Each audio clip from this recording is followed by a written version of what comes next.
Hello दोस्तों, आरो यारो के इस निशुल्क प्रोग्राम में आपका स्वागत है। और मैं आशा करता हूं कि आप इस प्रोग्राम से जुड़ के अपनी तैयारी को बहुत ही बेहतर तरीके से कर रहे होंगे। तो इस प्रोग्राम के अंतर्गत लगातार हम लोग भारत के भूगोल का अध्ययन कर रहे हैं। और पिछली वीडियो में हम लोगों ने भारत के उद्योग के अंतर्गत लौह इस्पात उद्योग, ठीक है, एल्यूमिनियम उद्योग और वस्त्र उद्योग को कंप्लीट कर लिया था। और आज भारत के उद्योग का ये दूसरा पार्ट है, तो इसमें जितने भी बचे हुए और उद्योग हैं उनको हम लोग कंप्लीट कर लेंगे। और इस तरीके से भारत में उद्योग जो ये टॉपिक है वो पूरी तरीके से कंप्लीट हो जाएगा। इसके बाद भारतीय भूगोल की सिर्फ 2 वीडियो और आएंगी, जिसमें हम लोग जनसंख्या और नगरीकरण वाले टॉपिक को कंप्लीट कर लेंगे। तो इस तरीके से आपका जो पूरा भारत का भूगोल है वो कंप्लीट हो जाएगा। तो क्लास को स्टार्ट करने से पहले जो लोग आर ओ 2023 की तैयारी कर रहे हैं उनके लिए एक विशेष जानकारी कि अगर उनको इस परीक्षा के लिए बेहतरीन नोट्स चाहिए और टेस्ट सीरीज चाहिए और साथ में करंट अफेयर्स, तो आप इस प्रोग्राम से जुड़ सकते हैं। इस प्रोग्राम के अंतर्गत देखो होगा क्या क्या कि आपको जो संपूर्ण जीएस और हिंदी के नोट्स हैं वो बुकलेट के माध्यम से आपके घर पर भेजे जाएंगे। और इसमें क्या होगा, जो टेस्ट सीरीज होगी और जो करंट अफेयर्स होगी वो आपको व्हाट्सएप पर पेड ग्रुप के माध्यम से मिलेगी, ठीक है। बाद बाकी क्लासेस मेरे द्वारा यूट्यूब पर दी ही जा रही हैं। बाद बाकी अगर आप इस प्रोग्राम से जुड़ते हैं तो आपको पर्सनल गाइडेंस और मेंटरशिप जैसी सारी सुविधाएं भी मिलेंगी, ठीक है।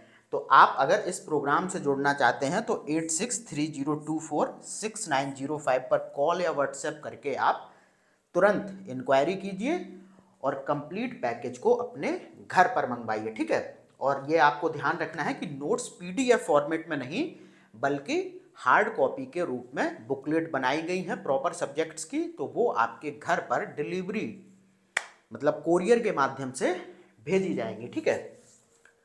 तो ये हो गई जानकारी, आप लोग इससे जरूर जुड़ें। बहुत ही बेहतरीन प्रोग्राम है। इसके बाद आपको ना कोई बुक, ना किसी अन्य कोचिंग के नोट्स, ना कोई टेस्ट सीरीज और ना कहीं से करंट अफेयर्स देखने की आवश्यकता पड़ेगी। ये कोर्स अपने आप में संपूर्ण है। इसके बाद हम लोग स्टार्ट करते हैं भारत में उद्योग की क्लास को आगे बढ़ाते हैं। तो फिर आज हम लोग सबसे पहले अध्ययन करेंगे जूट उद्योग का। जूट का मतलब आप लोग समझते ही होंगे, रेसे टाइप का कुछ होता है जिससे कि बहुत सी चीजें बनाई जाती हैं जूट की, ठीक है। तो इसी की हम लोग आज बात करने वाले हैं। सबसे पहले तो हम लोग देखें कि उष्ण और आर्द्र जलवायु एवं डेल्टाई जलोढ़ मृदा के कारण जूट के रेशों का उत्पादन पश्चिम बंगाल के हुगली नदी घाटी में होता है और यहीं पर जूट का संकेंद्रण पाया जाता है। अब देखो, हुगली नदी घाटी में जूट का संकेंद्रण क्यों है? क्योंकि यहाँ की जो जलवायु है कैसी है, उष्ण और आर्द्र जलवायु है। और मिट्टी कैसी है? तो मिट्टी है डेल्टाई जलोढ़ मिट्टी, जो कि जूट के रेशों के उत्पादन के लिए सर्वाधिक उपयुक्त है। यही कारण है कि जूट उद्योग का जो संकेंद्रण है वो पश्चिम बंगाल के हुगली नदी के तट पर पाया जाता है, ठीक है। ये बात समझ में आ गई। उसके बाद देखो, बहुत ही इंपॉर्टेंट चीज है गोल्डन फाइबर। बहुत बार आपने विभिन्न परीक्षाओं में क्वेश्चन देखा होगा कि निम्नलिखित में से किसे गोल्डन फाइबर के नाम से जाना जाता है। तो गोल्डन फाइबर के नाम से जूट को ही जाना जाता है, ये ध्यान रखना, ठीक है। उसके बाद देखो, हम लोग देखेंगे कि जूट का जो पहला कारखाना है वो कहाँ पर स्थापित किया गया था। ये बहुत बार पूछा जा चुका है।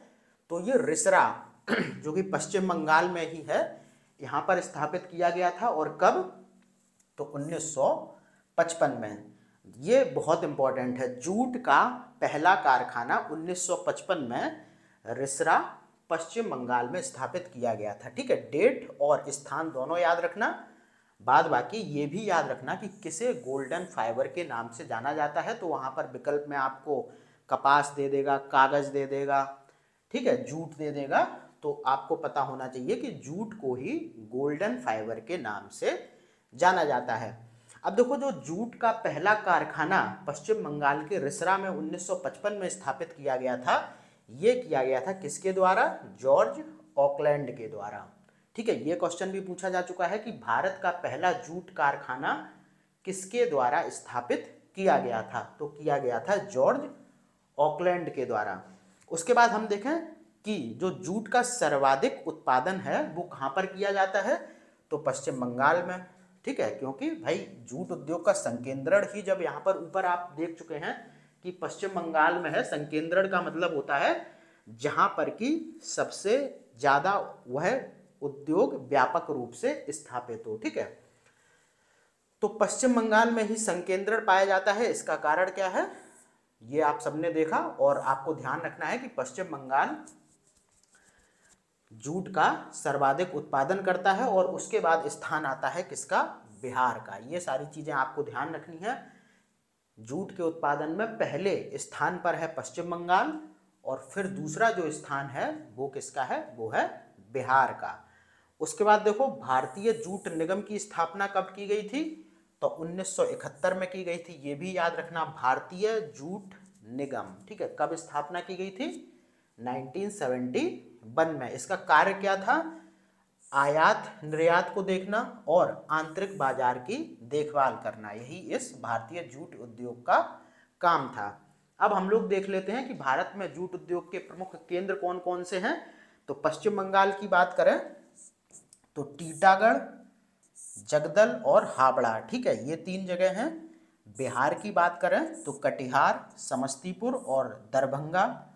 उत्तर प्रदेश की बात करें तो कानपुर और गोरखपुर। गोरखपुर में स्पेशली जो सहजनवा क्षेत्र है वहाँ पर जूट उद्योग स्थापित है। ठीक है, तो ये सारी चीज़ें हो गई। तो इसको आप फिर से एक बार देख लीजिए। बाद बाकी मैंने चीज़ों को बहुत बार रिपीट करके मैं बोल ही देता हूँ ताकि आपको बहुत अच्छी तरीके से याद हो जाए। उसके बाद हम लोग बात करते हैं रेशम उद्योग की। तो रेशम के बारे में आपको पता ही होगा, एक छोटा सा कीट होता है जिससे कि रेशम निकलता है, और इसे मूल रूप से क्या कहा जाता है? इल्ली। ठीक है, इल्ली द्वारा ही एक धागा टाइप का कुछ निकलता है जो कि प्रोटीन होता है, वही रेशम होता है। ठीक है, तो यहाँ पर 2 चीज़ें ध्यान देने वाली हैं कि इल्ली द्वारा निकाले जाने वाले एक प्रोटीन से रेशम का निर्माण होता है। तो बहुत बार क्वेश्चन आपको कहाँ पर देखने को मिलेगा? जीव विज्ञान के अंतर्गत बहुत बार क्वेश्चन देखने को मिल जाता है कि रेशम निम्नलिखित में से क्या है।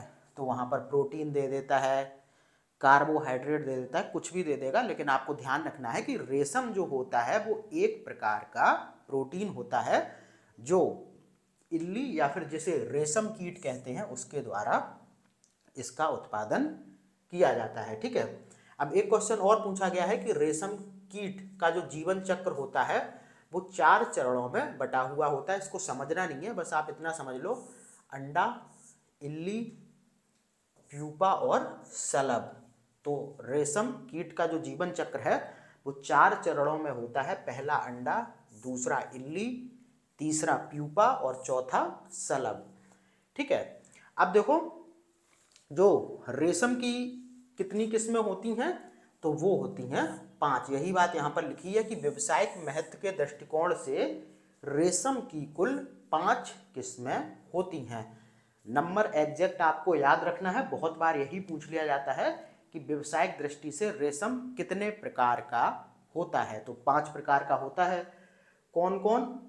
ठीक है, तो शहतूश, जिसे मलबरी भी कहते हैं, यहाँ पर मैं लिख दूँ, बहुत बार शहतूश आपको हिंदी में ऐसे करके लिखा हुआ भी मिल जाएगा, मलबरी।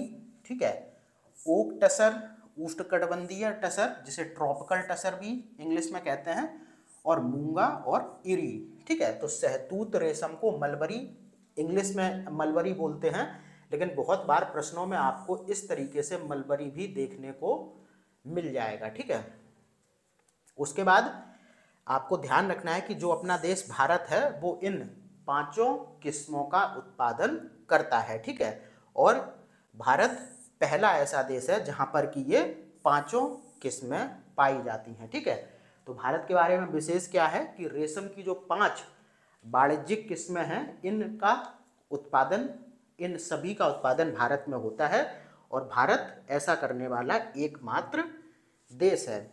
उसके बाद देखो कच्चा रेशम बनाने के लिए रेशम कीटों का जो पालन है उसे क्या कहते हैं? ये तो क्वेश्चन आपने हजारों बार देखा होगा।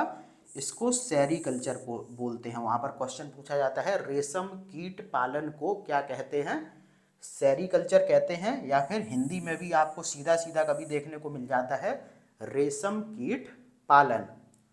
ठीक है, उसके बाद देखो भारत में रेशम का सबसे बड़ा उत्पादक कौन सा राज्य है, तो वो है केरल। भारत में रेशम का सबसे बड़ा उत्पादक राज्य है कर्नाटक।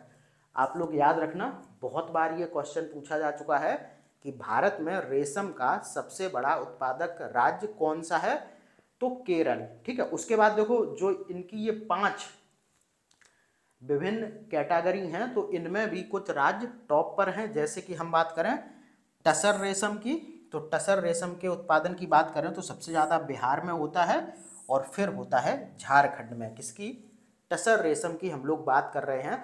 देखो ओवरऑल की बात की जाए, अगर क्वेश्चन सीधा आपसे पूछ लिया जाए कि रेशम के उत्पादन में कौन सा राज्य शीर्ष पर है, तब तो हो जाएगा क्या, कर्नाटक। अगर आगे प्रॉपर प्रजाति का नाम लिख देता है, जैसे टसर रेशम का सबसे ज़्यादा उत्पादन कहाँ होता है, तो बिहार और झारखंड। अगर आपसे पूछ ले मूंगा रेशम का सबसे ज़्यादा उत्पादन कहाँ होता है, तो असम में।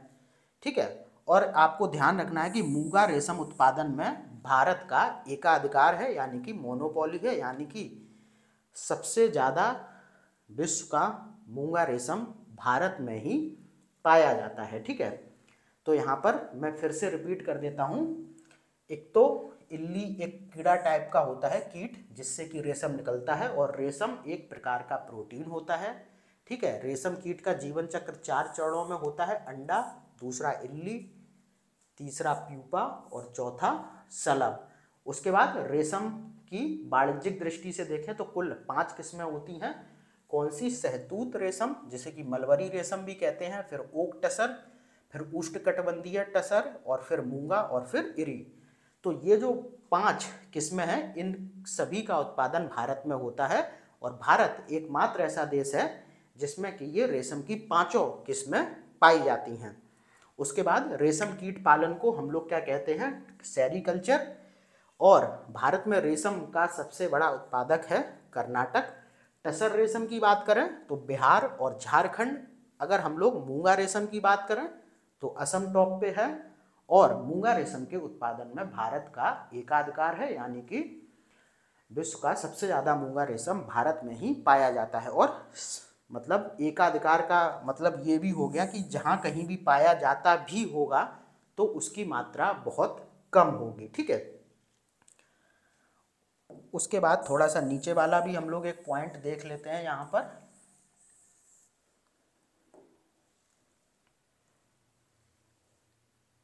अब देख लेते हैं कि भारत की जो पहली रेशम मिल है वो कहाँ पर स्थापित की गई है। ठीक है, तो यहाँ पर देखो आधुनिक भारत में पहली रेशम मिल की स्थापना कहाँ पर की गई थी, 1832 में हावड़ा में। ठीक है, आधुनिक भारत में पहली रेशम मिल की स्थापना कहाँ पर की गई थी, तो वो की गई थी 1832 में हावड़ा में। हावड़ा कहाँ पर है, पश्चिम बंगाल में। बाद बाकी एक क्वेश्चन बहुत पूछा जाता है कि केंद्रीय रेशम अनुसंधान एवं प्रशिक्षण संस्थान कहाँ पर स्थित है, तो ये मैसूर और बहरामपुर। ठीक है, 2 जगह पर स्थित है केंद्रीय रेशम अनुसंधान एवं प्रशिक्षण संस्थान, तो ये स्थित है बहरामपुर और मैसूर में। ठीक है, तो ये हो गया पूरा आपका रेशम उद्योग। उसके बाद हम लोग उर्वरक उद्योग की बात करते हैं। तो उर्वरक आपको पता ही होगा क्या होते हैं, तो उर्वरक मतलब खाद जिससे कि पेड़ पौधों की वृद्धि में सहायता मिलती है, ये उर्वरक होते हैं, सबको पता है। उसके बाद देखो सुपर फास्फेट एक उर्वरक ही होता है। तो भारत में सबसे पहला संयंत्र सुपर फास्फेट का जो लगाया गया था वो कहाँ पर लगाया गया था, रानीपेट, तमिलनाडु में। ठीक है, ये क्वेश्चन बहुत बार पूछा जाता है कि भारत में प्रथम सुपर फास्फेट संयंत्र 1906 में रानीपेट में स्थापित किया गया था। फिर देखो भारत में सहकारी स्वामित्व, सहकारी मतलब कोऑपरेटिव, सहकारी स्वामित्व वाले उर्वरक कारखानों की स्थापना कहाँ पर हुई थी, 1951 बिहार के सिंदरी में। तो अगर आपसे पूछा जाए भारत में प्रथम सुपर फास्फेट कारखाना या फिर संयंत्र कहाँ लगाया गया था, तो रानीपेट तमिलनाडु में 1906 में। और अगर उसके आगे जोड़ दे भारत में सहकारी स्वामित्व वाले उर्वरक कारखानों की स्थापना कहाँ की गई थी सबसे पहले, तो 1951 में बिहार के सिंदरी में। बाद बाकी आपको ध्यान रखना है कि भारत में पोटास उर्वरक जो होता है उसका उत्पादन नहीं होता है और इसके लिए भारत पूरी तरीके से आयात पर निर्भर है। ठीक है, ये देखो लिखा हुआ है 100% आयात पर निर्भर है। और ध्यान रखना है कि बिल्कुल भी पोटास उर्वरक का उत्पादन नहीं होता है। बाद बाकी उर्वरक उद्योग के संकेंद्रण की बात करें तो गुजरात और तमिलनाडु में उर्वरक उद्योग का संकेंद्रण पाया जाता है, यानी कि यहाँ पर सबसे ज़्यादा व्यापक रूप से उर्वरक उद्योग स्थापित है।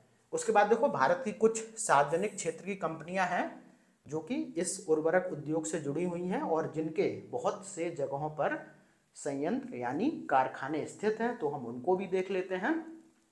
तो भारतीय उर्वरक लिमिटेड, इसकी स्थापना कब हुई थी, 1961 में। ब्रैकेट में मैंने ये डाल दिया है। बहुत बार क्या होता है कि ये जो उर्वरक उद्योग से जुड़ी सार्वजनिक कंपनियां हैं इनका स्थापना वर्ष कभी कभी पूछ लिया जाता है, तो आपको ये भी ध्यान रखना है कि भारतीय उर्वरक लिमिटेड की स्थापना 1961 में हुई थी। और जो इसके कारखाने हैं देखो कहाँ कहाँ पर हैं, सिंदरी, गोरखपुर, तालचेर जो कि उड़ीसा में है, कोरबा जो कि छत्तीसगढ़ में है। ठीक है, अब देखो यहाँ पर आपने एक चीज देखी है, सिंदरी कहाँ पर है, झारखंड में, और यहाँ पर सिंदरी बिहार में लिखा हुआ है क्योंकि उस समय पर झारखंड राज्य नहीं था और जो सिंदरी था ये 1951 में बिहार में ही आता था। उसके बाद देखो ये कहाँ पर चला गया, जब झारखंड राज्य की स्थापना हुई तो ये चला गया झारखंड में। तो इससे आप कंफ्यूज मत होना कि यहाँ पर सिंदरी बिहार में लिखा है और यहाँ पर सिंदरी झारखंड में लिखा हुआ है। ठीक है, इतना कॉमन सेंस आपको बिल्ड करना पड़ेगा कि ऐसा क्यों लिखा हुआ है। ठीक है, क्योंकि बात यहाँ पर 1951 की करी जा रही है, तब झारखंड राज्य नहीं था। तो भारतीय उर्वरक लिमिटेड स्थापना 1961 में हुई थी। इसके कारखाने सिंदरी झारखंड, गोरखपुर उत्तर प्रदेश, तालचेर उड़ीसा और कोरबा छत्तीसगढ़ में स्थित है। उसके बाद देखो हिंदुस्तान उर्वरक लिमिटेड, इसकी स्थापना 1978 में हुई थी और इसका कारखाना कहाँ पर है, बरौनी बिहार में। उसके बाद देखो भारतीय कृषक उर्वरक सहकारी निगम, जिसको आप शॉर्ट में इफ्को जानते हैं, इसकी स्थापना हुई थी 1967 में। तो इफ्को के बारे में सभी ने सुना होगा, इसको फुल फॉर्म जो इसका है वो है भारतीय कृषक उर्वरक सहकारी निगम। ठीक है, बहुत बार क्वेश्चन इस तरीके से भी पूछ लिया जाता है कि इफ्को का पूर्ण रूप क्या है। ठीक है, क्वेश्चन कैसे भी बन सकता है, ये आपके ऊपर डिपेंड करता है कि आप चीज़ों को कितनी तरीके से सोच सकते हैं। तो ये क्वेश्चन मैंने देखा हुआ है, इफ्को का पूर्ण रूप क्या है, यानी कि इफ्को की फुल फॉर्म भी बहुत बार पूछ ली जाती है। तो सबसे पहले आपको ध्यान रखना है, इफ्को की जो फुल फॉर्म है वो है भारतीय कृषक उर्वरक सहकारी निगम। स्थापना हुई थी 1967 में। स्थापित इसके कारखाने जो हैं वो हैं कलोल गुजरात, फूलपुर उत्तर प्रदेश, फूलपुर प्रयागराज के पास में है, और आंवला उत्तर प्रदेश। ठीक है, उसके बाद देखो हम लोग बात करते हैं कृषक भारती कोऑपरेटिव की। इसकी स्थापना हुई थी 1980 में और इसका जो कारखाना है वो वाराणसी में स्थापित है। उसके बाद देखो नेशनल फर्टिलाइजर्स लिमिटेड, इसकी स्थापना हुई थी 1974 में और इसके जो कारखाने हैं वो गुना मध्य प्रदेश और पानीपत हरियाणा में स्थित है। ठीक है, तो ये जो सारी चीज़ें हैं इनको आप अगर व्यवहारिक रूप से समझें तो कभी आपने खाद की बोरी देखी होंगी या फिर बहुत बार आप देखते होंगे बीज की दुकानों पे जाते होंगे तो इन सबके मार्का लगी हुई बोरियां वहाँ पर रखी रहती हैं जिनमें कि विभिन्न उर्वरक होते हैं। ठीक है, तो ये सब हो गया। इसमें आपको ध्यान क्या क्या देना है, सबसे पहले तो कि प्रथम सुपर फास्फेट संयंत्र कहाँ स्थापित हुआ था ये ध्यान रखना है, किस वर्ष हुआ था ये। उसके बाद सहकारी स्वामित्व वाले उर्वरक कारखाने सबसे पहले कहाँ स्थापित किए गए थे ये ध्यान रखना है। फिर आपको ये ध्यान रखना है कि भारत में पोटास उर्वरक का उत्पादन नहीं होता है, भारत पूरी तरीके से इसके लिए आयात पर निर्भर है। बाद बाकी जो भारत में उर्वरक उद्योग है उसका जो संकेंद्रण है वो गुजरात और तमिलनाडु में पाया जाता है। बाद बाकी ये कारखाने हैं प्रमुख, और ये हैं सार्वजनिक क्षेत्र की कंपनियां। तो इनकी स्थापना, इफ़को का फुल फॉर्म, और इनके कारखाने कहाँ कहाँ पर स्थित हैं। बाद बाकी जो उत्तर प्रदेश में स्थित हैं उन पर आपकी विशेष नज़र होनी चाहिए, जैसे गोरखपुर, ठीक है, फूलपुर, आमला, इनके संदर्भ में तो बहुत क्वेश्चन बन के आता है, वाराणसी, ठीक है। तो ये पूरी तरीके से कंप्लीट हो गया क्या आपका उर्वरक उद्योग। अब हम लोग बात कर लेते हैं किसकी, सीमेंट उद्योग की। तो सबसे पहले हम लोग देखें सीमेंट उद्योग का जो आविष्कार है, यानी कि सीमेंट का जो आविष्कार है वो इंग्लैंड के पोर्टलैंड में हुआ था। ये क्वेश्चन पूछा जा चुका है कि जो सीमेंट है उसका आविष्कार कहाँ पर हुआ था, तो इंग्लैंड के पोर्टलैंड में, और कब, 1824 में, ठीक है। उसके बाद भारत में देखते हैं कि सीमेंट का प्रथम कारखाना कब लगाया गया था, तो ये 1904 में लगाया गया था, और कहाँ पर, चेन्नई में। दोनों चीज़ें आपको याद रखने की ज़रूरत है। ये क्वेश्चन तो यूपी पीसीएस भी 2 से 3 बार पूछ चुका है कि भारत में सीमेंट का प्रथम संयंत्र या फिर प्रथम कारखाना कहाँ पर लगाया गया था, तो चेन्नई में, और वर्ष भी याद रखना है 1904 में। फिर ये जो कारखाना था ये सफल नहीं हो पाया, तो भारत के पहले सफल सीमेंट कारखाने की स्थापना जो थी वो पोरबंदर गुजरात में की गई थी, और कब, 1912 और 13 के बीच में। तो प्रथम चेन्नई में, लेकिन पहले सफल कारखाने की स्थापना पोरबंदर गुजरात में। ये दोनों में अंतर आपको समझना है। उसके बाद देख लेते हैं कि जो सीमेंट उद्योग होता है उसमें कौन कौन सा कच्चा माल प्रयोग होता है, तो उसमें होता है कोयला प्रयोग किया जाता है, जिप्सम का प्रयोग होता है, और चूना पत्थर का प्रयोग होता है, ठीक है। ये 3 चीज़ें सीमेंट बनाने के लिए कच्चे माल के रूप में प्रयोग होती हैं। उसके बाद उत्तर प्रदेश में हम देखें सीमेंट के कारखाने, तो चुर्क जो कि सोनभद्र में है, और फिर डल्ला व चुनार जो कि मिर्जापुर में है, और दादरी, 3 जगह पर उत्तर प्रदेश में सीमेंट के कारखाने स्थित हैं। उसके बाद बिहार की बात करें तो डालमिया नगर भी सीमेंट उत्पादन के लिए जाना जाता है। तो सीमेंट के इतने ही क्षेत्र लगभग पूछे जाते हैं, तो आपको ध्यान रखना है चुर्क जो कि सोनभद्र में, डल्ला और चुनार मिर्जापुर में, और दादरी। उसके बाद दादरी आपको पता होगा एनसीआर में स्थित ये गाजियाबाद या फिर वहाँ नोएडा के पास में स्थित ये जगह है, और जो डालमिया नगर है वो है बिहार में।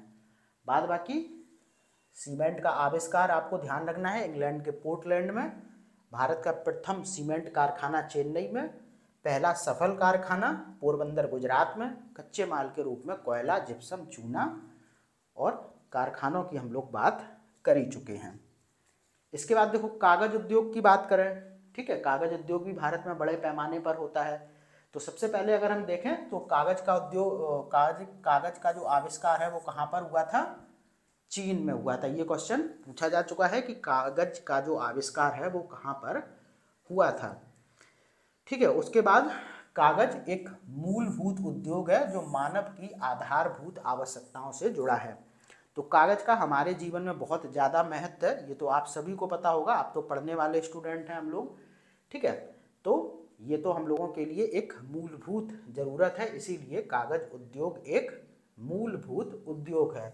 बात बाकी जो मैंने अभी बात बोली कि पढ़ने लिखने वाले स्टूडेंट, तो वही चीज़ आगे लिखी है, कागज शिक्षा एवं साक्षरता के लिए पूर्व शर्त है। इनके माध्यम से यह समाज के संपूर्ण कल्याण के लिए उपयोगी है, इसलिए इसे सफ़ेद सोना कहा जाता है। अब देखो साक्षरता या फिर पढ़ाई लिखाई के लिए कागज होना बहुत ज़रूरी है, इसी कारण इसके इस महत्व को देखते हुए इसे क्या कहा जाता है, सफ़ेद सोना कहा जाता है। बाद बाकी आप लोगों को कंफ्यूज नहीं होना है, सफ़ेद सोना महाराष्ट्र में कपास को भी कहा जाता है।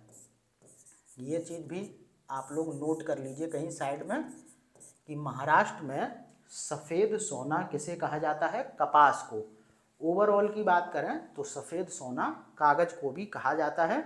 बहुत बार इस तरीके से क्वेश्चन पूछे जाते हैं, सफ़ेद सोना हो गया, ठीक है, काला सोना हो गया, जैसे पेट्रोल को काला सोना बोलते हैं। तो ये सारी चीज़ें भी आपके दिमाग में होनी चाहिए। तो यहाँ पर आपको फैक्ट क्या याद रखना है कि महाराष्ट्र में कपास को भी सफ़ेद सोना बोला जाता है। तो इस तरीके का भी क्वेश्चन आपको देखने को मिल सकता है। अब कागज उद्योग में बात करें तो जो सेलुलोज लुगदी होती है उसको कच्चे माल के रूप में प्रयोग किया जाता है। उसके बाद देखो भारत में जो कागज अखबारी कागज की पहली मिल थी वो मध्य प्रदेश के नेपा नगर में 1947 में लगाई गई थी। और ये बहुत इंपॉर्टेंट है, इससे क्वेश्चन बहुत बार बन के आया है कि भारत में अखबारी कागज की पहली मिल कहाँ पर लगाई गई थी, तो मध्य प्रदेश के नेपा नगर में। और किस वर्ष में? 1947 में। बाद बाकी कागज उत्पादन के हम लोग प्रमुख केंद्र देख लेते हैं। तो टीटागढ़ पश्चिम बंगाल में, होशंगाबाद मध्य प्रदेश में। और होशंगाबाद के संदर्भ में एक चीज़ याद रखनी है कि यहाँ नोट छापने के कागज का सरकारी कारखाना भी है। नेपा नगर मध्य प्रदेश, राजमुंद्री आंध्र प्रदेश और ब्रजराज नगर उड़ीसा, इन्हीं के संदर्भ में बहुत बार क्वेश्चन देखने को मिलता है। इसमें सबसे जो मोस्ट इम्पॉर्टेंट है वो है नेपा नगर। तो ये कागज उद्योग हो गया पूरा। याद क्या रखना है? चीन में आविष्कार हो रहा है इसका, मूलभूत उद्योग है, ठीक है। सफ़ेद सोना कहा जाता है इसकी खूबियों के कारण इसे। और इसमें कच्चे माल के रूप में सेलुलोज लुगदी का प्रयोग होता है। पहली अखबारी कागज की मिल मध्य प्रदेश के नेपा नगर में 1947 में स्थापित की गई थी। बाद बाकी ये हो गए कागज उत्पादन के प्रमुख केंद्र। उसके बाद देखो चीनी उद्योग की बात करते हैं, जो कि बहुत ही बड़े पैमाने पर भारत में किया जाता है। तो चीनी उद्योग कच्चे माल पर आधारित एक भारहासी उद्योग है। इस उद्योग को गन्ना उत्पादक क्षेत्रों के पास में ही स्थापित किया जाता है, क्योंकि गन्ने को ज़्यादा दूर तक ले जाने पर इसकी गुणवत्ता में कमी आती है। तो सबसे पहले तो चीनी उद्योग जो है वो कैसा है? एक कच्चे माल पर आधारित भारहासी उद्योग है। भारहासी का मतलब होता है कि जब किसी चीज़ के निर्माण की प्रक्रिया में जो हम लोगों को अंतिम उत्पाद मिलता है तो उसका जो वजन होता है वो मूल उत्पाद से काफ़ी कम होता है। तो इसी को कहते हैं भारहासी उद्योग, यानी कि जितना गन्ना यहाँ पर लगेगा उससे बहुत कम मात्रा में चीनी मिलेगी। तो यही हो गया भारहासी। भार मतलब वजन, हासी मतलब कमी, ठीक है। तो सबसे पहले तो चीनी उद्योग एक भारहासी उद्योग है। उसके बाद देखो इस उद्योग को गन्ना उत्पादन वाले क्षेत्रों के पास में ही स्थापित करते हैं। इसके उद्योग को क्यों करते हैं? क्योंकि अगर हम गन्ने को बहुत दूर तक ले जाएंगे तो इसकी गुणवत्ता में कमी आएगी। और गुणवत्ता में कमी क्या, आपको पता ही होगा कि गन्ने को अगर बहुत दिनों तक ऐसे रखा जाए, उसमें हवा वगैरह लगती रहे, तो वो क्या होते हैं? वो सूखने लगते हैं। उनके अंदर का जो रस होता है उनकी मात्रा अपने आप कम होने लगती है। तो इसीलिए जितनी जल्दी उसका प्रयोग कर लिया जाए वो ज़्यादा बेहतर होता है। अब देखो भारत में वस्त्रोत्पादन के बाद चीनी उद्योग दूसरा सबसे बड़ा कृषि आधारित उद्योग है, ठीक है। तो सबसे बड़ा कृषि आधारित उद्योग क्या है? वस्त्र उद्योग, ठीक है। और उसके बाद वस्त्र उद्योग के बाद सबसे बड़ा जो उद्योग है वो है चीनी उद्योग।